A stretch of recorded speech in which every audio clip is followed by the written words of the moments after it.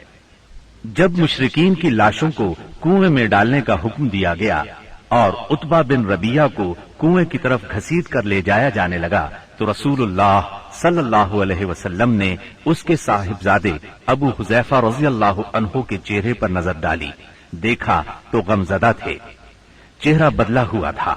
آپ صلی اللہ علیہ وسلم نے فرمایا، ابو حذیفہ، غالباً اپنے والد کے سلسلے میں تمہارے دل کے اندر کچھ احساسات ہیں۔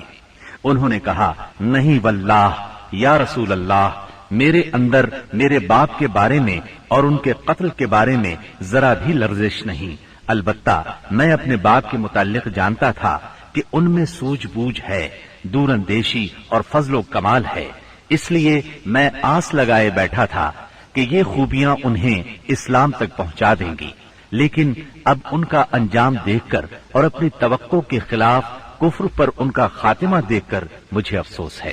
اس پر رسول اللہ صلی اللہ علیہ وسلم نے سیدنا ابو حذیفہ رضی اللہ عنہ کے حق میں دعائے خیر فرمائی اور ان سے بھلی بات کہی۔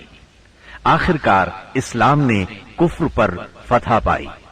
اس غزوہ بدر میں قریش کا سردار ابو جہل بھی مارا گیا۔ یہ وہی ابو جہل تھا جس نے نبی کریم صلی اللہ علیہ وسلم اور مسلمانوں پر ظلم و ستم کے پہاڑ توڑے تھے۔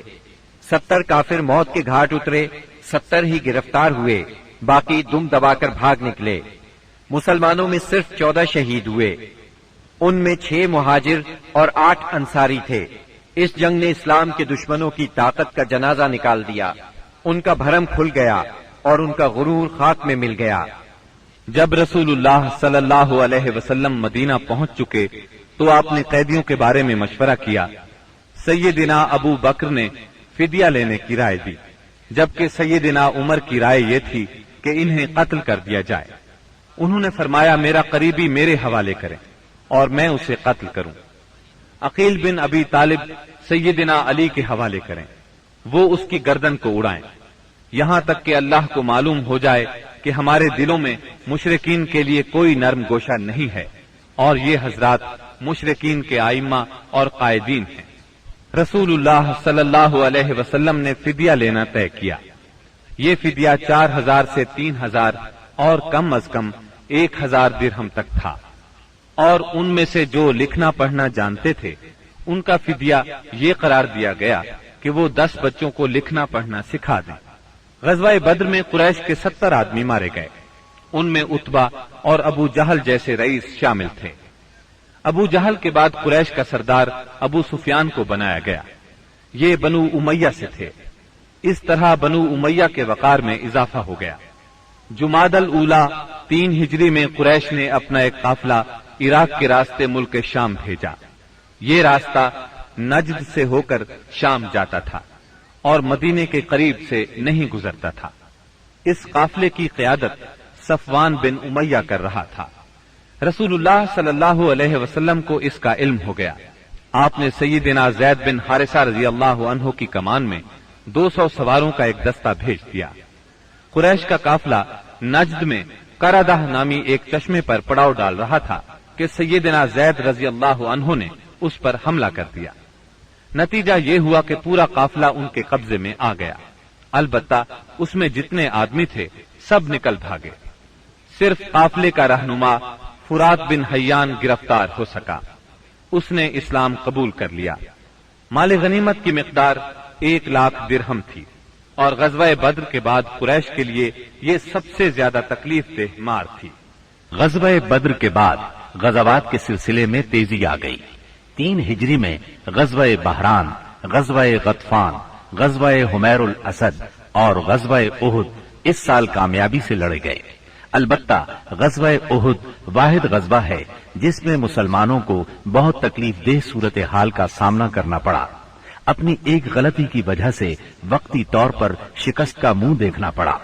بدر میں ذلت آمیز شکست اور قریش کے بڑے بڑے سرداروں کے قتل کے بعد مکہ معظمہ کے ہر گھر میں کوہرام مچ گیا۔ اب قریش کے سردار ابو سفیان تھے، ان کی یہ ذمہ داری تھی کہ وہ غزوہ بدر کے مقتولین کا انتقام لیں۔ چنانچہ مشرکین نے بدر سے واپسی پر منت مانی کہ وہ جب تک مسلمانوں سے بدر کا انتقام نہیں لیں گے غسل جنابت نہیں کریں گے۔ ایک روز ابو جہل کا بیٹا اکرمہ مقتولین کے رشتہ داروں کو ساتھ لے کر ابو سفیان کے پاس گیا اور کہا، محمد نے ہماری قوم کو فنا کر دیا ہے، اب ہم نے تہیا کر لیا ہے کہ مسلمانوں کا نام صفحہ ہستی سے حرف غلط کی طرح مٹا کر دم لیں گے۔ اس طرح قریش کے شعلہ فشاں شاعروں نے انتقام کی آگ کو خوب ہوا دی۔ اس طرح سارا عرب گویا آتش فشاں بن گیا۔ ادھر مسلمان بھی یہ بات اچھی طرح جانتے تھے کہ قریش مکہ اپنے 70 سرداروں کا انتقام ضرور لیں گے۔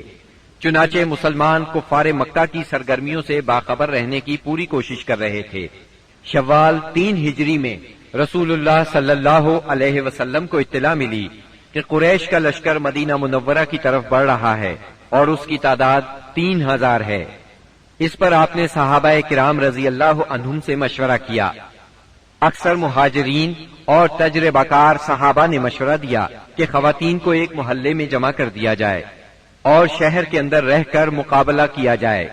عبداللہ بن ابی منافق نے بھی یہی رائے دی، لیکن نوجوان صحابہ کے ایک گروہ نے اس بات پر اصرار کیا کہ شہر سے نکل کر دشمن کا مقابلہ کیا جائے۔ دراصل یہ نوجوان صحابہ کم عمر ہونے کی وجہ سے غزوہ بدر میں شرکت نہیں کر سکے تھے، اس لیے ان پر جوش طاری تھا۔ نبی اکرم صلی اللہ علیہ وسلم گھر تشریف لائے اور زرہ پہن کر باہر تشریف لے گئے۔ اب لوگوں کو ندامت محسوس ہوئی کہ کیوں شہر سے باہر جا کر لڑنے کا مشورہ دیا۔ چنانچہ انہوں نے کہا، اگر آپ پسند فرمائیں تو شہر میں رہ کر دشمن سے مقابلہ کیا جائے۔ جواب میں آپ نے فرمایا، رسول کو زیبا نہیں کہ ہتھیار پہن کر بغیر قتال کے اتار دے۔ چنانچہ آپ 1000 کا لشکر لے کر مدینہ منورہ سے نکلے۔ اس کے بعد نبی صلی اللہ علیہ وسلم نے لشکر کو 3 حصوں میں تقسیم کیا۔ مہاجرین کا دستہ، اس کا پرچم سیدنا مصعب بن عمیر رضی اللہ عنہ کو عطا کیا۔ قبیلہ اوس کا دستہ، اس کا علم اسید بن حزیر رضی اللہ عنہ کو عطا فرمایا۔ تیسرا قبیلہ خزرج کا دستہ، اس کا علم حباب بن منذر رضی اللہ عنہ کو عطا فرمایا۔ پورا لشکر 1000 مردان جنگی پر مشتمل تھا، جن میں 100 زرہ پوش اور 50 شاہ سوار تھے۔ سیدنا ابن ام مکتوم رضی اللہ عنہ کو اس کام پر مقرر فرمایا کہ وہ مدینے کے اندر رہ جانے والے لوگوں کو نماز پڑھائیں گے۔ اس کے بعد کوچ کا اعلان فرمایا اور لشکر نے شمال کا رخ کیا۔ سیدنا سعد بن معاذ اور سعد بن عبادہ رضی اللہ عنہما زرہ پہنے نبی صلی اللہ علیہ وسلم کے آگے آگے چل رہے تھے۔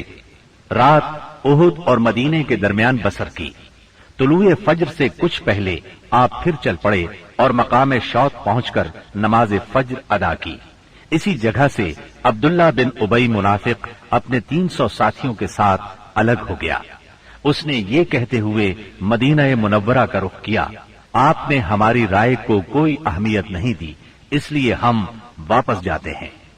اس بغاوت اور واپسی کے بعد رسول اللہ صلی اللہ علیہ وسلم نے باقی ماندہ لشکر کو لے کر، جس کی تعداد 700 تھی، دشمن کی طرف قدم بڑھایا۔ دشمن کا پڑاؤ آپ کے اور احد کے درمیان کئی سمت سے حائل تھا، اس لیے آپ نے دریافت کیا کہ کوئی آدمی ہے جو ہمیں دشمن کے پاس سے گزرے بغیر کسی قریبی راستے سے لے چلے۔ اس کے جواب میں ابو خیثمہ رضی اللہ عنہ نے عرض کیا، یا رسول اللہ، میں اس خدمت کے لیے حاضر ہوں۔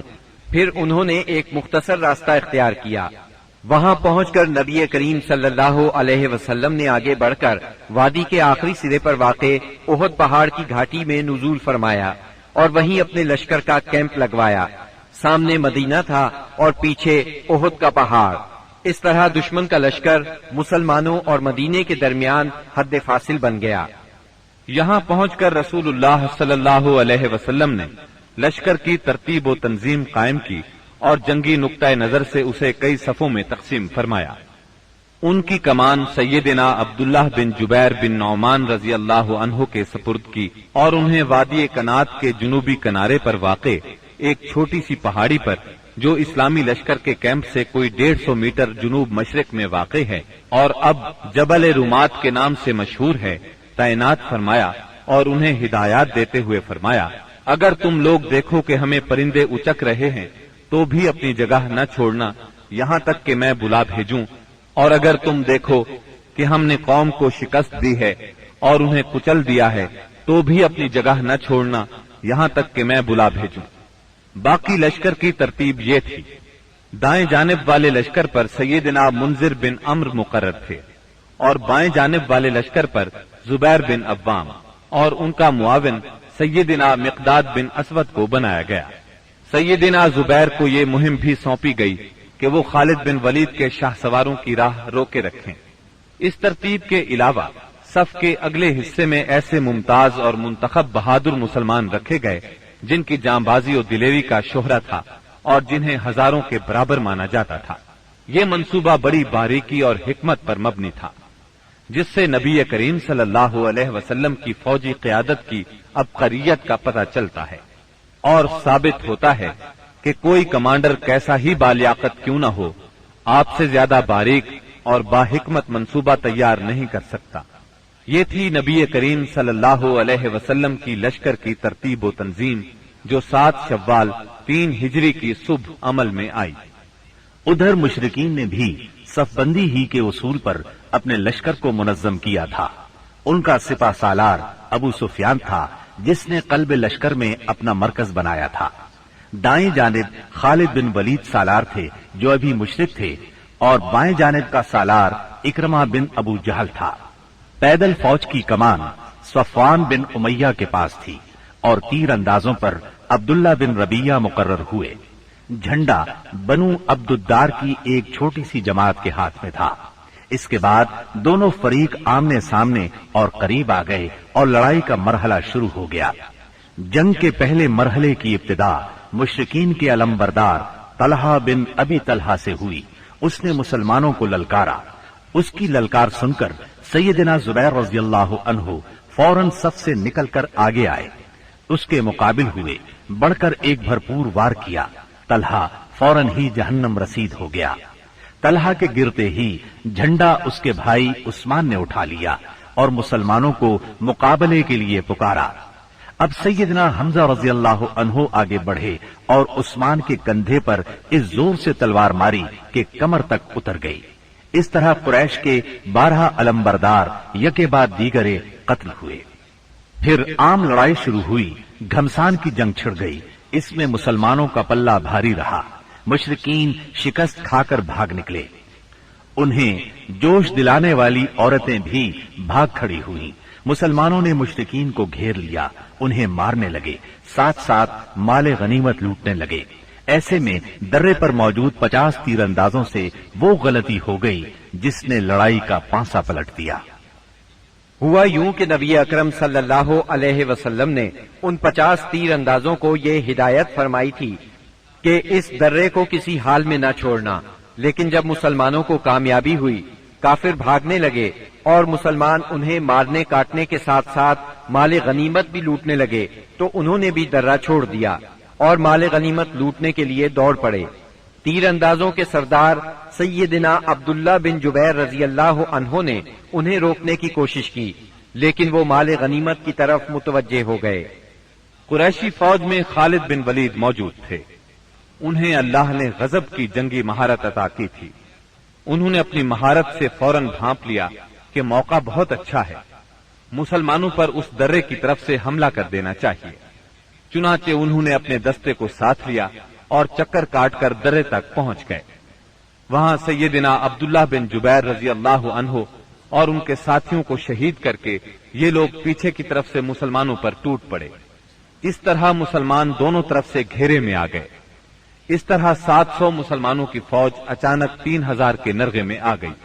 زبردست جنگ ہوئی، 70 صحابہ شہید ہو گئے، مسلمان منتشر ہو کر رہ گئے۔ اسلامی فوج کے علم بردار سیدنا مصعب بن عمیر رضی اللہ عنہ کی شکل و صورت رسول اللہ صلی اللہ علیہ وسلم سے بہت ملتی جلتی تھی۔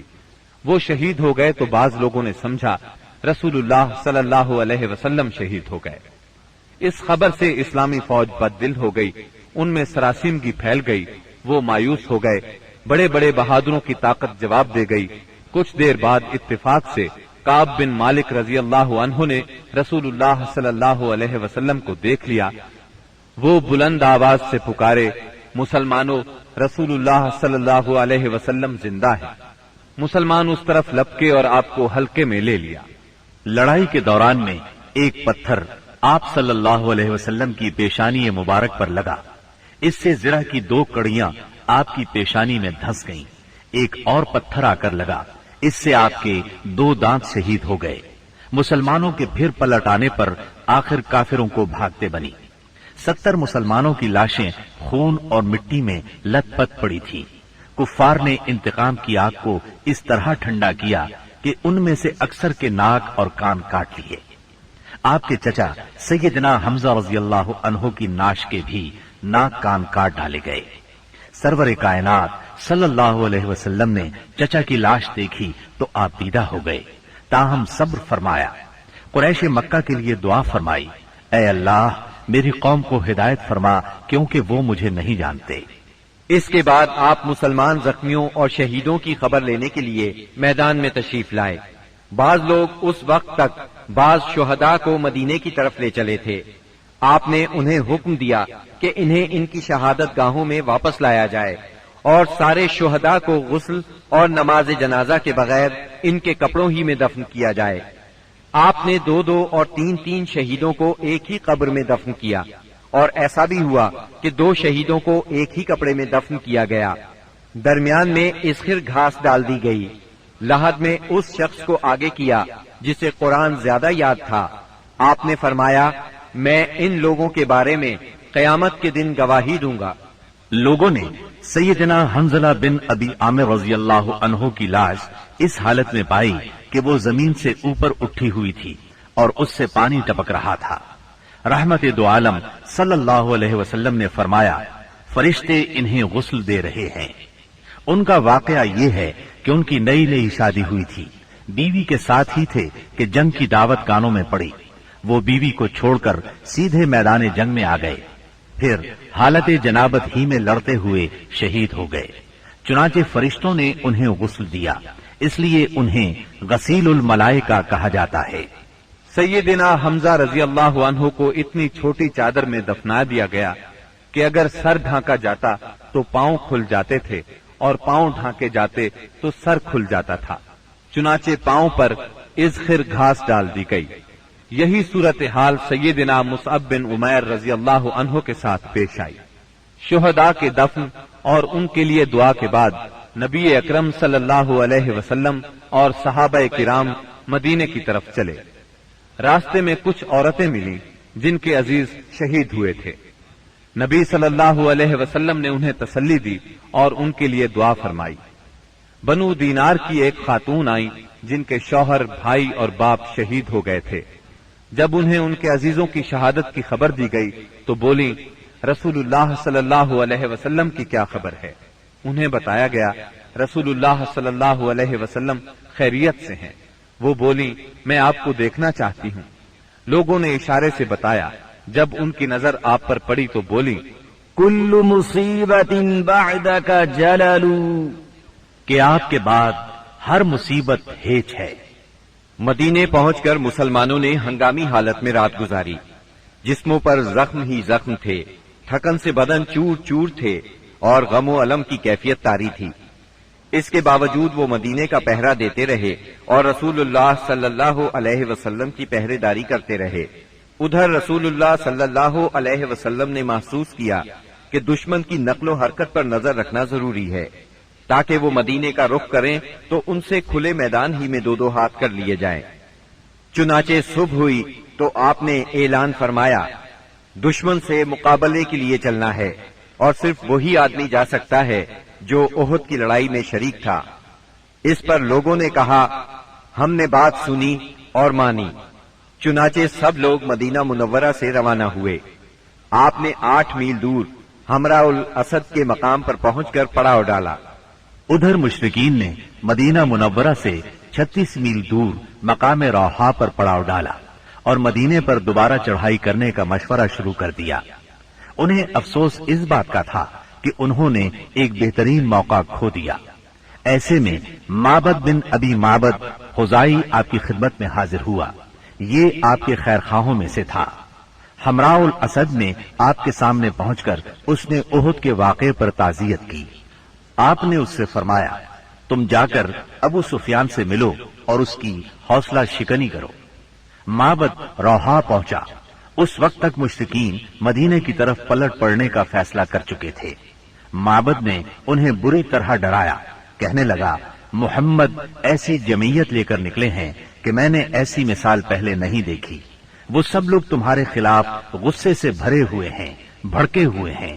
ان پر اس قدر جوش طاری ہے کہ میں نے ایسی مثال پہلے کبھی نہیں دیکھی۔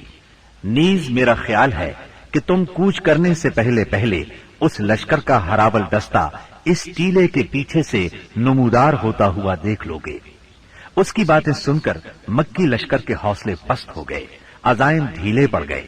چنانچہ ابو سفیان نے ایک قافلے کے ذریعے سے یہ پیغام بھیجا، لوگ تمہارے خلاف ہیں، ان سے ڈرو۔